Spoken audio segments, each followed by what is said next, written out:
Welcome back to the economics class. ഇന്ന് നമ്മൾ macro എക്കണോമിക്സിലെ ചില ബേസിക് കോൺസെപ്റ്റ്സ്, നമുക്ക് എപ്പോഴും തെറ്റിപ്പോകുന്ന കുറച്ച് കോൺസെപ്റ്റ്സ് ആണ് GDP, GNP, അതുപോലെ NDP, NNP to factor cost, NNP to market price. ഇതൊക്കെ എപ്പോഴും നമുക്ക് അങ്ങോട്ടും ഇങ്ങോട്ടൊക്കെ തെറ്റിപ്പോകാറുണ്ട്. അപ്പോൾ അതൊക്കെ ഒന്ന് നമുക്കൊരു എക്സാമ്പിൾ വഴി എങ്ങനെ നമുക്ക് ഓർത്തിരിക്കാം, എങ്ങനെ ആ കോൺസെപ്റ്റ്സ് ക്ലിയർ ആയി മനസ്സിലാക്കാം, ഇതാണ് നമ്മൾ ഇന്നത്തെ ക്ലാസ്സിൽ നമ്മൾ പഠിക്കാൻ പോകുന്നത്. എത്രയും പെട്ടെന്ന് നമുക്ക് നമ്മുടെ ക്ലാസ്സിലേക്ക് പോകാം.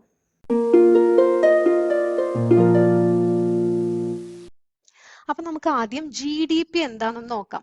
GDP എന്താണ് നമ്മൾ ആദ്യം ഒരു എക്സാമ്പിളിലൂടെ മനസ്സിലാക്കിയതിനു ശേഷം അതിന്റെ ഡെഫിനേഷനിലേക്ക് പോകാം. അപ്പൊ നമ്മൾ ആദ്യം ഒരു കൺട്രീനെ ഇമാജിൻ ചെയ്യാണ്. ഇപ്പൊ നമ്മൾ ഇത് ഇന്ത്യ എന്ന് എടുക്കുകയാണ്. അപ്പൊ ഇന്ത്യയുടെ GDP ആണ് നമ്മൾ ആദ്യം ഫൈൻഡ് ഔട്ട് ചെയ്യാൻ പോകുന്നത്. അതെങ്ങനെ ഫൈൻഡ് ഔട്ട് ചെയ്യുന്നത് ചോദിച്ചു കഴിഞ്ഞാൽ, ഒരു 1 ഇയറിൽ ഈ ഇന്ത്യയിൽ എന്തുമാത്രം final goods and services produce ചെയ്യപ്പെടുന്നുണ്ടെന്ന് നോക്കുക. സർവീസസ് എന്ന് പറഞ്ഞാൽ നമുക്കറിയില്ല, ഇപ്പൊ ഡോക്ടേഴ്സിന്റെ, ലോയേഴ്സിന്റെ, ടീച്ചേഴ്സിന്റെ, ഇവരുടെയൊക്കെ സർവീസ് ആണ്. അപ്പൊ ഫൈനൽ ഗുഡ്സ് ആൻഡ് സർവീസസ് 1 ഇയറിൽ എന്തുമാത്രം പ്രൊഡ്യൂസ് ചെയ്യപ്പെടുന്നുണ്ടോ ഇതിന്റെ മാർക്കറ്റ് വാല്യൂനെയാണ് നമ്മൾ GDP എന്ന് പറയാം. അപ്പോൾ ഇന്ത്യയുടെ ബൗണ്ടറിക്കുള്ളിലെ ഒരു ഇയറിൽ എന്തുമാത്രം ഫൈനൽ ഗുഡ്സ് ആൻഡ് സർവീസസിന് മാർക്കറ്റ് വാല്യൂ ഉണ്ടോ അതാണ് ഒരു കൺട്രിയുടെ GDP എന്ന് പറയുന്നത്. അപ്പോൾ ഈ ഒരു കൺട്രിയുടെ ഉള്ളിൽ ചിലപ്പോൾ ഇപ്പൊ ഇന്ത്യ എന്ന കൺട്രിന്ന് എടുക്കുമ്പോൾ ഇന്ത്യയിൽ ചിലപ്പോൾ വേറെ കൺട്രീസ് മാനുഫാക്ചർ നടത്തുന്നുണ്ടാവും. ഇതൊരു ജാപ്പനീസ് കാർ കമ്പനി ആയിരിക്കാം.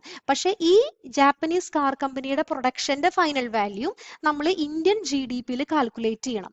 കാരണം എന്താണെന്ന് വെച്ച് കഴിഞ്ഞാൽ GDP എന്ന് പറഞ്ഞാൽ ഒരു കൺട്രിയുടെ ബൗണ്ടറിക്കുള്ളിലെ ഒരു വർഷം പ്രൊഡ്യൂസ് ചെയ്യപ്പെടുന്ന എല്ലാ ഗുഡ്സിന്റെയും സർവീസസിന്റെയും ഫൈനൽ ഗുഡ്സ് ആൻഡ് സർവീസസിന്റെ മാർക്കറ്റ് വാല്യൂനെയാണ് നമ്മൾ GDP എന്ന് പറയാം. ഓക്കെ, അതാണ് regardless of foreign or domestic residence എന്നാണ് അതിന്റെ ഡെഫിനേഷനിൽ പറയാം. Regardless of foreign or domestic residence, അതായത് ഇന്ത്യൻ റെസിഡൻസ്, ഇന്ത്യൻ GDP നോക്കുമ്പോൾ ഇന്ത്യൻ റെസിഡൻസ് മാത്രമല്ല ഇവിടെ പ്രൊഡക്ഷൻ നടത്തുന്നത്, വേറെ കൺട്രീസും ഇവിടെ പ്രൊഡക്ഷൻ നടത്തുന്നുണ്ടെങ്കിലും അത് ഇന്ത്യൻ GDP-യിൽ കാൽക്കുലേറ്റഡ് ആണ്. ക്ലിയർ അല്ലേ? അപ്പൊ നമുക്ക് അതിന്റെ ഡെഫിനേഷൻ ഒന്ന് നോക്കാം.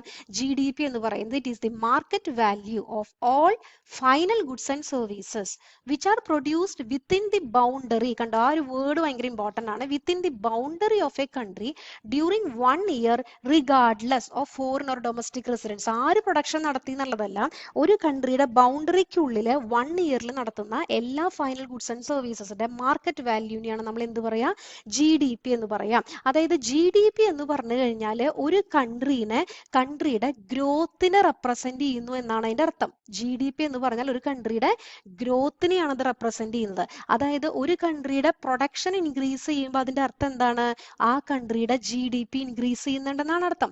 അല്ലെങ്കിൽ ഒരു കൺട്രിയുടെ പ്രൊഡക്ഷൻ ഡിക്രീസ് ചെയ്യണമെങ്കിൽ അതിന്റെ അർത്ഥം എന്താണ്, ആ കൺട്രിയുടെ GDP ഡിക്രീസ് ചെയ്യുന്നു എന്നാണ് അർത്ഥം. അപ്പൊ GDP എന്ന് പറഞ്ഞാൽ അതിന്റെ ഡെഫിനേഷൻ ഇങ്ങനെ, ഇക്വേഷൻ നമുക്ക് ഇങ്ങനെ എഴുതാം.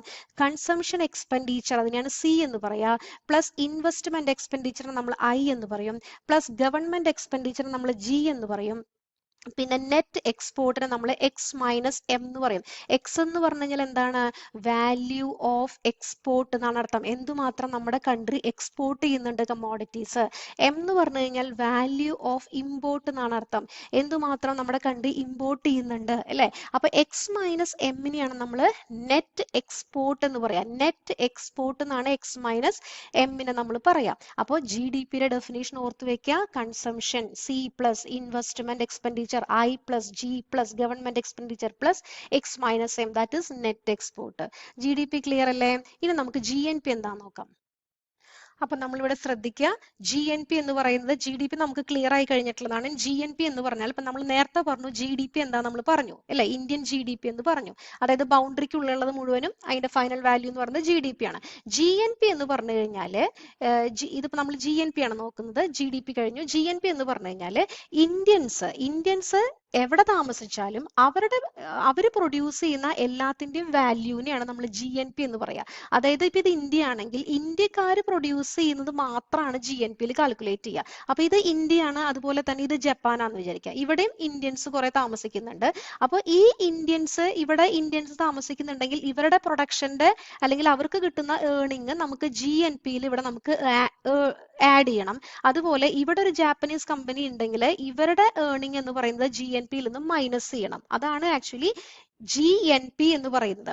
നമുക്ക് ഈ ഇക്വേഷൻ നോക്കിക്കഴിഞ്ഞാൽ നമുക്ക് മനസ്സിലാവും. GNP എന്ന് പറഞ്ഞാൽ GNP refers to the total value of all the goods and services produced by the residents and business of a country irrespective of the location of production. കണ്ടോ, irrespective, അവർ എവിടെ പ്രൊഡക്ഷൻ നടത്തൂ എന്നുള്ളതല്ല, Indians ആണോ എന്നുള്ളതാണ്. ഇപ്പൊ Indian GNP എന്ന് പറയുമ്പോൾ അത് ഇന്ത്യക്കാരാണോ produce ചെയ്യുന്നത് എന്നുള്ളതാണ് പ്രധാനം. മനസ്സിലായോ?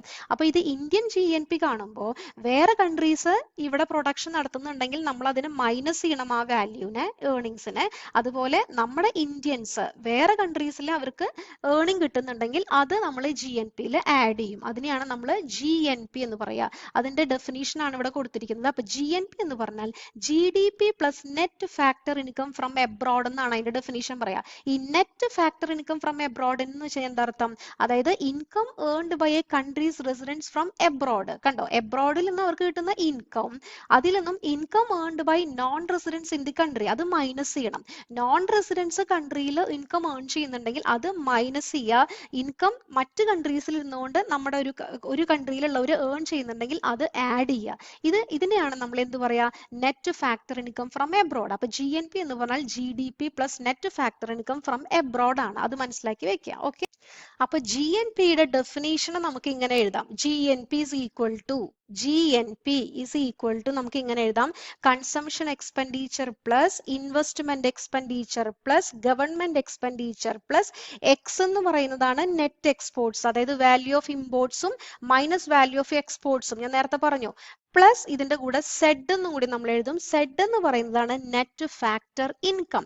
നെറ്റ് ഫാക്ടർ ഇൻകം എന്താണെന്ന് നമ്മളിവിടെ എക്സ്പ്ലെയിൻ ചെയ്തു കഴിഞ്ഞു. അപ്പൊ GNP എന്ന് പറഞ്ഞാൽ C plus I plus G plus X plus Z ആണ് GNPയുടെ ഡെഫിനീഷൻ. ഓക്കെ, അപ്പൊ ഇത് ഓർത്ത് വെക്കുക. ഇനി അടുത്തതായിട്ട് നമ്മൾ NNP NDP എന്താ നോക്കാൻ പോവാ. അപ്പൊ ഇവിടെ ശ്രദ്ധിക്കുക, നോക്കുക. NNP, അപ്പൊ GNPയിൽ നിന്നും NNPയിലേക്ക് എത്തണമെങ്കിൽ ഡിപ്രീസിയേഷന്റെ എമൗണ്ട് കുറച്ച് കഴിഞ്ഞാൽ നമുക്ക് NNPയിലേക്ക് എത്താം. എന്താ ഡിപ്രീസിയേഷൻ? നമ്മളൊരു മെഷീൻ യൂസ് ചെയ്യുമ്പോൾ അതിനൊരു തേയ്മാനം സംഭവിക്കുന്നുണ്ട്. അതിനാണ് ഡിപ്രീസിയേഷൻ എന്ന് പറയുമ്പോൾ. നമ്മളൊരു കാറ് മേടിച്ചു, 10 lakhsന്റെ കാറ് മേടിച്ചു. നമ്മളൊരു 5 years കഴിഞ്ഞിട്ട് കാറ് സെല് ചെയ്യുമ്പോൾ ചിലപ്പോൾ നമുക്ക് ആ കാറിന് 5 lakhs കിട്ടണമെന്നുള്ളൂ. കാരണം അതിന് ഡിപ്രീസിയേഷൻ ചാർജ് ഉണ്ട്. അതിനാണ് ഡിപ്രീസിയേഷൻ എന്ന് പറയുക. അപ്പൊ GNPയിൽ നിന്ന് ഡിപ്രീസിയേഷൻ മൈനസ് ചെയ്ത NNP കിട്ടും. NNP is the value of GNP after deducting the loss due to depreciation. കണ്ടോ, ഡിപ്രീസിയേഷൻ വഴി ഉണ്ടായ ലോസ് ഡിഡക്ട് ചെയ്ത് കിട്ടുന്നതാണ് NNP എന്ന് പറയുന്നത്. ഇനി NDP എന്താണ്? അപ്പൊ GDPയിൽ നിന്നും NDPയിലേക്കാണ് എത്തുക. അതായത് GDPയിൽ നിന്ന് ഇതുപോലെ ഡിപ്രീസിയേഷൻ കുറച്ചു കഴിഞ്ഞാൽ നമുക്ക് NDP കിട്ടും. It is the GDP calculated after adjusting the value of depreciation. കിട്ടിയോ? ഡിപ്രീസിയേഷന്റെ വാല്യൂ കുറച്ചതിന് ശേഷം കിട്ടുന്നതാണ് എന്ത്? NDP എന്ന് പറയുന്നത്. ഇനി നിങ്ങൾ കേട്ടിട്ടുണ്ടാവും NNP ആയിട്ട് ഫാക്ടർ കോസ്റ്റ് എന്താണ്, NNP ആയിട്ട് മാർക്കറ്റ് പ്രൈസ് എന്താന്നുള്ളത് നമുക്ക് നോക്കാം. ഇമ്പോർട്ടന്റ് ആണ്. NNP ആയിട്ട് ഫാക്ടർ കോസ്റ്റിനെ നമ്മൾ നാഷണൽ ഇൻകം എന്ന് കൂടി പറയാറുണ്ട്. National income. അതുപോലെ NNP ആയിട്ട് മാർക്കറ്റ് പ്രൈസ് എന്താന്ന് നമുക്ക് നോക്കാം. NNP ആയിട്ട് ഫാക്ടർ കോസ്റ്റ്, NNP എന്ന് പറഞ്ഞാൽ എന്താണ്? NNP നമ്മളിപ്പോ പറഞ്ഞു കഴിഞ്ഞു. എന്താണ് NNP എന്ന് പറഞ്ഞാൽ? GNP minus depreciation. GNPയിൽ നിന്നാണ് നമ്മൾ NNPയിലേക്ക് എത്തുന്നത്. ഓക്കെ, GNPയിൽ നിന്നും ഡിപ്രീസിയേഷൻ മൈനസ് ചെയ്ത് കഴിഞ്ഞാൽ നമുക്ക് എന്ത് കിട്ടും? NNP കിട്ടുകയാണ്.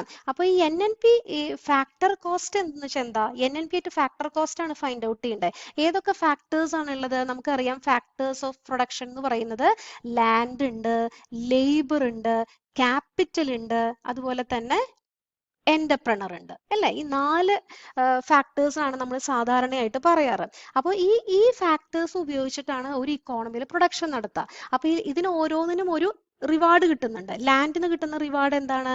റെന്റ് ആണ് നമുക്കറിയാം. ലേബറിന് കിട്ടുന്നത് വേജ് ആണ് നമുക്കറിയാം. ക്യാപിറ്റലിന് കിട്ടുന്നത് എന്താണ്? ഇൻട്രസ്റ്റ് ആണ്. അതുപോലെ എന്റർപ്രണർക്ക് കിട്ടുന്നത് പ്രോഫിറ്റ് ആണ്. അപ്പൊ ഈ 4 ഏർണിങ്സിനെയാണ് നമ്മൾ എന്ത് പറയാ? ഫാക്ടേഴ്സ് കോസ്റ്റ് എന്ന് പറയാം. ഫാക്ടറിന്റെ കോസ്റ്റ്.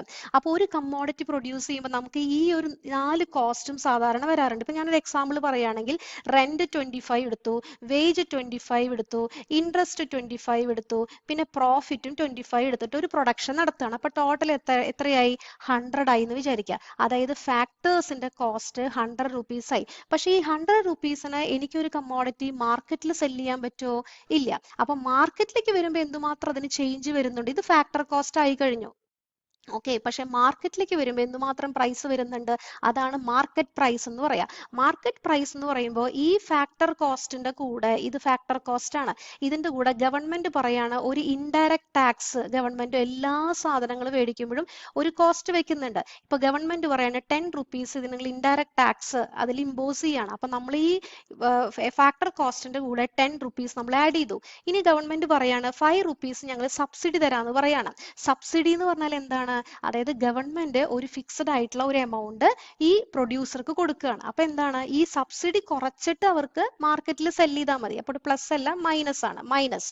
ഇതാണ് സബ്സിഡി എന്ന് പറയുന്നത്. കാരണം ഈ പ്രൈസ് അവർക്ക് ഓൾറെഡി കിട്ടിക്കഴിഞ്ഞു, പ്രൊഡ്യൂസേഴ്സിന് കിട്ടിക്കഴിഞ്ഞു. അപ്പോൾ മാർക്കറ്റിലേക്ക് വരുമ്പോൾ എന്തായി, ഈ ഫിക്സ്ഡ് കോസ്റ്റിന്റെ കൂടെ നമ്മൾ ഇൻഡയറക്ട് ടാക്സ് ആഡ് ചെയ്തിട്ട് സബ്സിഡീസ് മൈനസ് ചെയ്യണം. അപ്പോഴാണ് നമുക്ക് എന്ത് കിട്ടുക, NNP ആയിട്ട് മാർക്കറ്റ് പ്രൈസ് കിട്ടുക.